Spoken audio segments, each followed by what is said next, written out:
On the day of her wedding, Grace's faithful German shepherd, Hugo, stood in her way as she tried to walk down the aisle.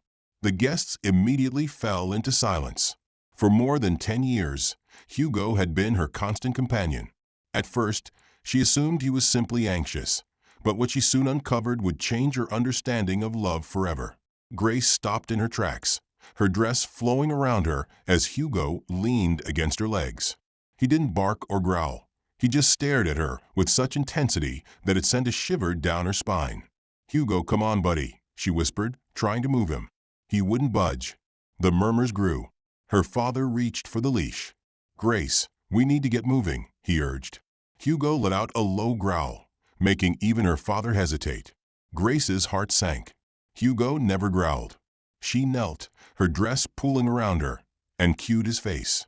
"What's wrong, boy?" she murmured, stroking his graying muzzle. Then she saw it, the labored breathing, trembling legs. Her breath hitched. Something was terribly wrong. "Grace," her mother called out, her voice edged with impatience. "We're running out of time. What's going on?" But Grace paid no attention to anything except Hugo, the one who had been by her side through every sorrow and victory. She leaned in, pressing her forehead gently against his. "I'm here, Hugo," she whispered. "I'm not leaving you." As she helped him sit, his body leaned heavily against her. The guests whispered in confusion, but Grace heard none of it. Hugo's amber eyes pleaded with her, as if trying to say something words couldn't express. "Hugo," she whispered again, voice breaking. Her fiancé, Lucas Bennett, stepped forward, concern on his face. "Grace, is everything okay?" he called softly. She looked up at him, then back at Hugo, the knot of unease tightening in her chest. Grace's father crouched beside her. "Grace, we can't wait much longer. The ceremony needs to begin." She barely registered the words, her mind drifting into memories. Hugo as a scruffy puppy, trembling during a thunderstorm. Hugo standing watch during her worst heartbreaks. Hugo sprinting through the park the day she met Lucas. He had always been her anchor, and now something was terribly wrong. Without hesitation, she decided. "We're going to the vet," she said firmly. Her mother gasped. "The wedding can wait," she added, standing and gathering her skirts. She turned to Lucas, her voice soft. "I'm sorry, but I can't leave him like this." Lucas didn't hesitate. "You don't need to apologize. Hugo comes first." Stunned guests watched as Grace, still in her wedding dress, led Hugo to her car. Lucas followed, calling the emergency vet while her father explained to the minister. As they separated, Grace's attention remained solely on the dog who had devoted 13 years to loving her. Hugo pressed against her, his breaths shallow but steady, placing his full trust in her. The car sped toward the vet. In the back seat, Grace cradled Hugo's head in her lap, her wedding dress pooling around them, lace wrinkled and smudged. Hugo's breathing was labored, each shallow rise and fall of his chest like a countdown. Lucas kept glancing in the rearview mirror, jaw tight. "We're almost there," he reassured her, though his grip on the wheel said otherwise. Grace brushed away a tear, stroking Hugo's graying muzzle. "I should have realized," she murmured. "He's been acting differently all week.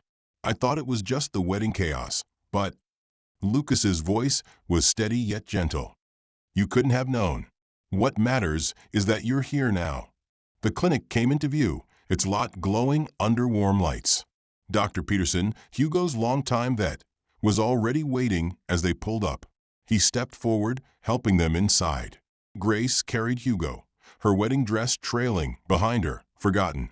The clinic smelled of antiseptic and pine, a strangely comforting mix. Dr. Peterson guided Hugo onto the exam table, working with quiet concentration as Grace kept a hand on her dog. Lucas wrapped an arm around her. Minutes felt like hours. Finally, the vet looked up, his expression full of sympathy. "Sorry for the interruption. Before we continue with the story, I kindly ask you to like the video and subscribe to this channel. It is very important for us. Thank you very much." "Hugo is an advanced heart failure," Dr. Peterson said softly, his voice carrying the weight of the news. "The stress of the day has worsened his symptoms. Medication can help keep him comfortable, but we're looking at months, not years." The room seemed to spin around her, the walls closing in as the reality of his words settled in. Grace gripped Lucas's hand tightly, her knuckles turning white. "Is he in pain?" she whispered, barely able to find her voice. Dr. Peterson shook his head gently. "No," he assured her with quiet certainty, "but stopping you from walking down the aisle, that was his way of asking for help." Tears welled in Grace's eyes, spilling down her cheeks as she leaned forward, pressing her forehead to Hugo's. His fur was warm beneath her touch, his breathing steady but weak. "I'm so sorry, buddy," she murmured, her voice breaking. "I'm so sorry."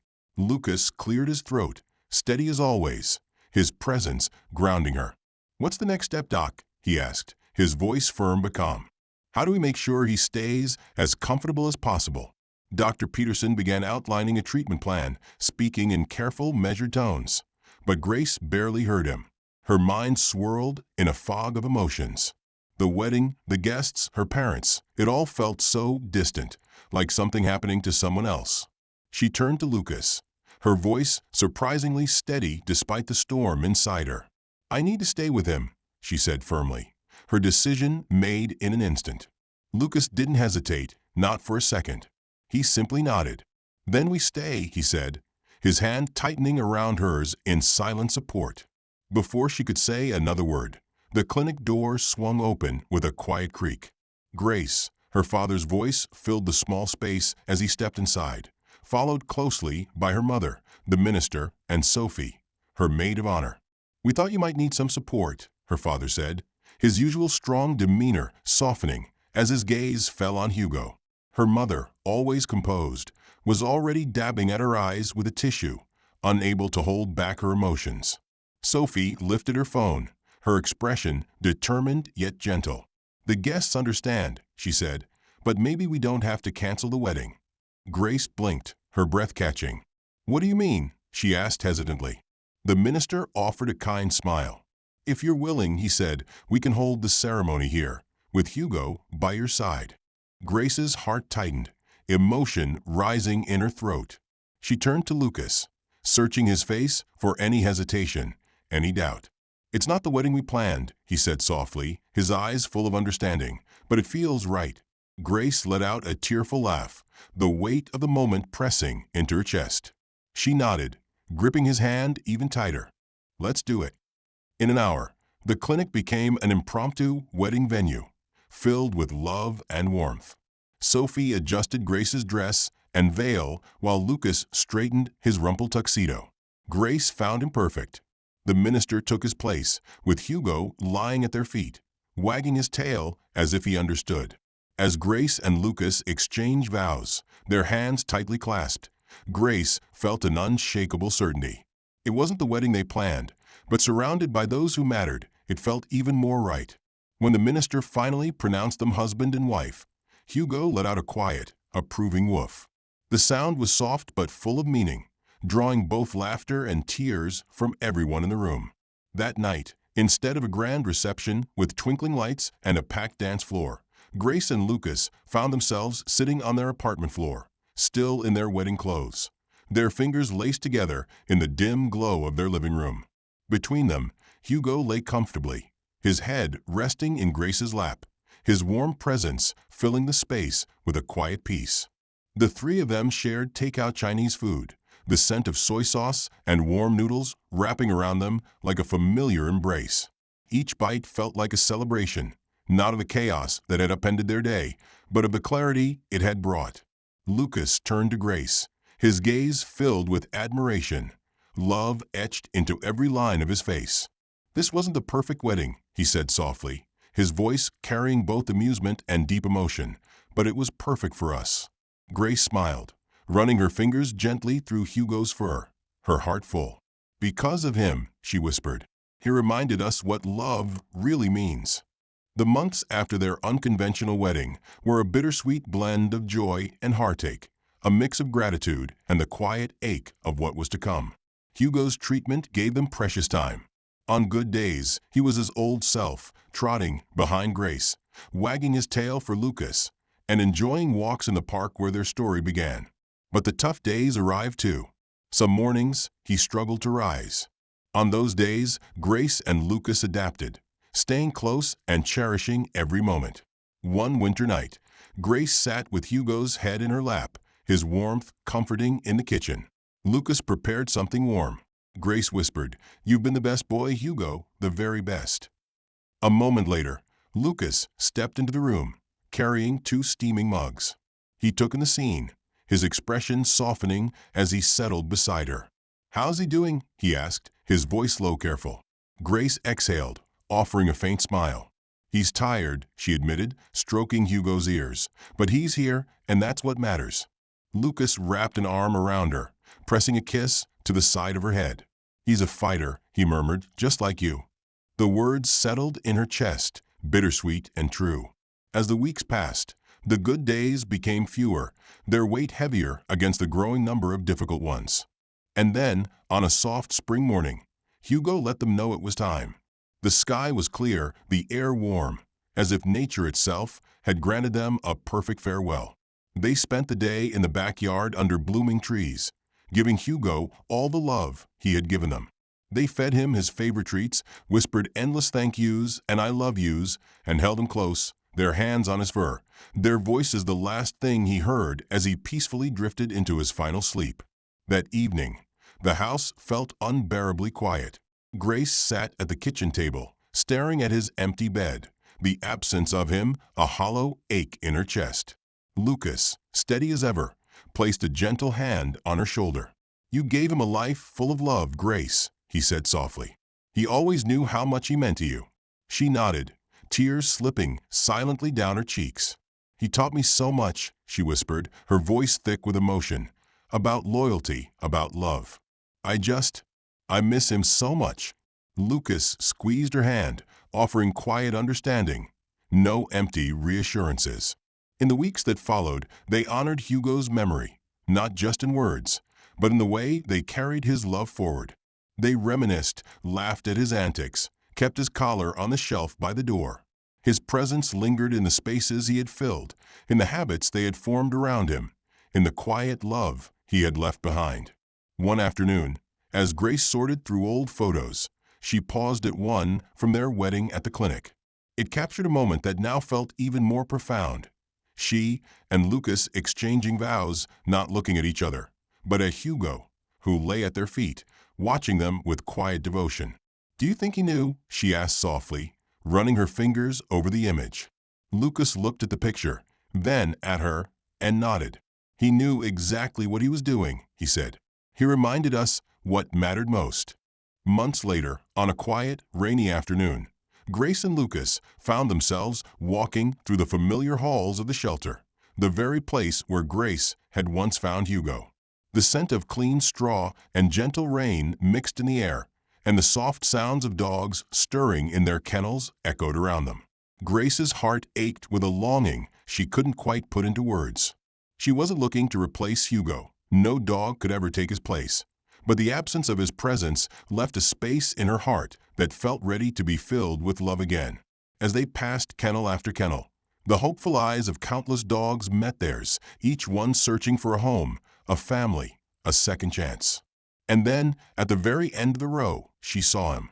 A senior golden retriever lay curled on a well-worn blanket, his golden fur peppered with silver around his muzzle, his deep brown eyes calm and knowing.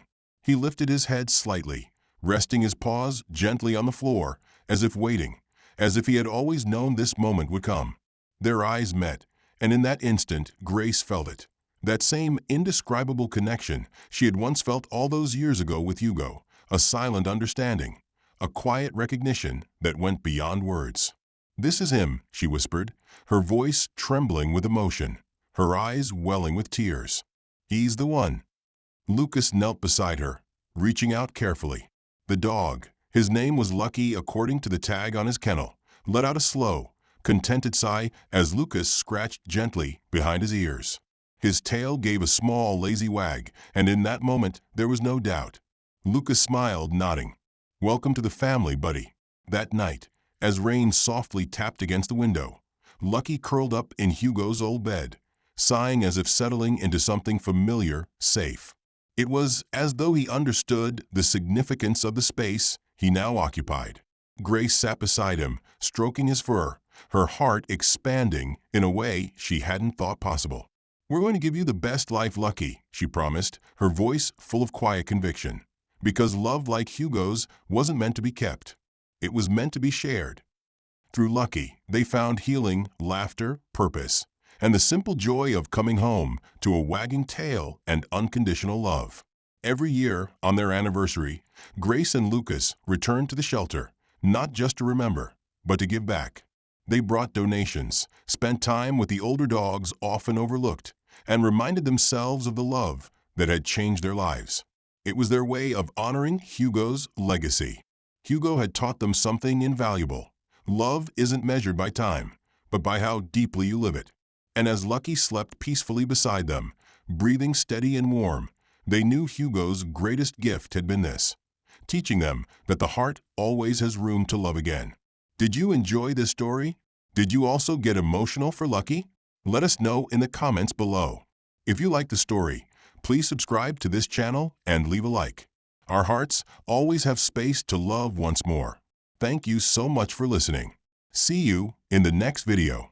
Have a great day.